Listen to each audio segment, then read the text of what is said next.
voiceover. Every place has its secrets, some darker than others. This is the story of Arjun, a 20-year-old student who lived in what seemed like an ordinary hostel.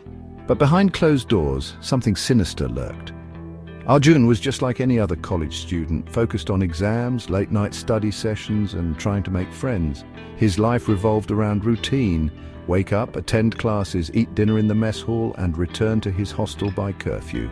Simple, predictable, safe. But there are things we don't see when we look too closely at our routines, things that hide in plain sight. At midnight, Arjun lay awake in bed, staring at the ceiling. The hostel was silent except for the distant hum of crickets outside.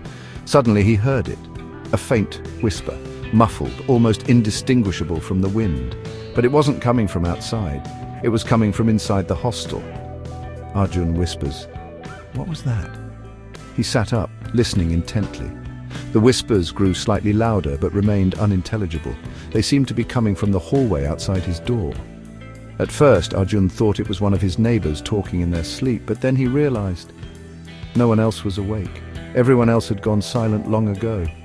Arjun cautiously opened his door. The hallway was dark except for the occasional flicker of the overhead light. He stepped out, barefoot, clutching his phone flashlight. Arjun muttering, "Hello, is anyone there?" The whispers stopped abruptly. For a moment everything was quiet, then footsteps echoed down the corridor. Slow, deliberate steps. They were getting closer. Arjun nervously, "Who's there?" He shined his flashlight toward the source of the sound. There was no one there. Just empty space where the hallway ended in darkness. The next morning, Arjun told his roommate, Rohan, about the strange noises. Rohan laughing, "Dude, you've been studying too much. Maybe your brain is playing tricks on you." Arjun serious, "No, I'm serious. Something's wrong here." Later that day, Arjun decided to ask the hostel caretaker, an elderly man named Mr. Kapoor, about the whispers. Mr. Kapoor leaning on his cane. "You hear them too, huh?" Arjun confused. "Hear what, the whispers?" Mr. Kapoor nodding slowly. "They've been here longer than anyone can remember. Some say they belong to those who never left this place." Arjun looked skeptical but intrigued. Arjun, "What do you mean, never left?" Mr. Kapoor grimly. "Years ago, before you were born, a group of students disappeared from this very hostel. No one knows what happened to them. People say their spirits still wander these halls, searching for answers or revenge." Over the next few nights, the whispers grew louder and more frequent. Sometimes they called Arjun's name, other times they chanted words he couldn't understand. Objects in his room began moving on their own. Books fell off shelves, doors slammed shut without warning. One night, Arjun woke up to find his closet door wide open. Inside, someone or something was standing in the shadows. Its eyes glowed faintly in the darkness. Arjun panicking, "Who are you? What do you want?" The figure didn't respond.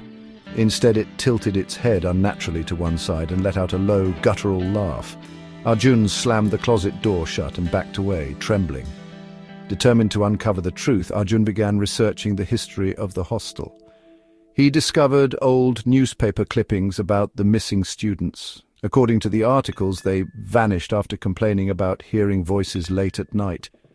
In one article, a survivor claimed to have seen a shadowy figure dragging her friends into the basement. She escaped but was institutionalized shortly afterward, deemed mentally unstable.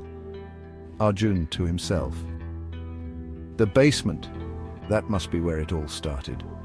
Late at night, armed with only a flashlight and his courage, Arjun ventured into the forbidden basement. The air was cold and damp, and the smell of mildew filled his nostrils. As he descended the creaky stairs, the whispers returned, louder now, almost deafening. Shadows danced across the walls, forming grotesque shapes. In the corner of the room, he saw a pile of old belongings, backpacks, notebooks, and shoes belonging to the missing students. Suddenly, the temperature dropped drastically. A chilling voice spoke directly into his ear. "Voice, you shouldn't have come here." Arjun spun around, but no one was there. Panic set in as the walls started closing in around him. Desperate, he grabbed a notebook from the pile and ran back upstairs. Back in his room, Arjun examined the notebook. Inside, he found sketches of the shadowy figure and notes written by one of the missing students. The final entry read, It feeds on fear. Don't let it control you. Realizing the truth, Arjun burned the notebook in a metal trash can. As the flames consumed the pages, the whispers faded away. The oppressive atmosphere lifted, leaving the hostel eerily quiet once again. Arjun packed his bags and left the hostel the next morning. He transferred to another school, vowing never to speak of what happened again. The camera lingers on the empty hostel building as the narrator speaks. Voiceover: some places are better left forgotten, and some stories should never be told.